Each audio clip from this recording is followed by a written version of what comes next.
dad yani waxaa jira oo dhahaya yani aniga ma suxurto wax ma cuno keliya afurka aan cunay ilaa waaga ayaan ku joogaa. laakiin maxaa wanaagsan in maxaa yidhahdaa sunnada la nooleeyo. yani nabigeena caleyhi salatu wasalaam wuxuu leeyahay maxaa yidhahdaa suxuurta waxay leedahay barako.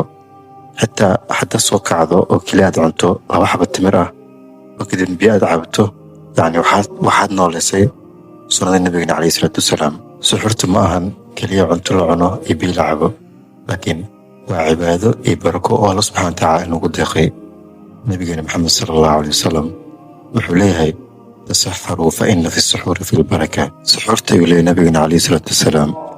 waa suxuurtu waxay leedahay barako, sidoo kalena jirka awoodda ay soo celisaa. barako iyo cibaadada isku darsatay. waxaa wanaagsan in markas maxaa yidhahdaa aan nooleyno sunnada. ibn xitaa haddii aad soonto suxuur la'aan, yani inkastoo soonka uu sax yahay, haddana waxaa wanaagsan in la weyneeyo sunnada nabigeena caleyhi salaatu wasalaam oo aan suxuurano. asalaamu calaykum.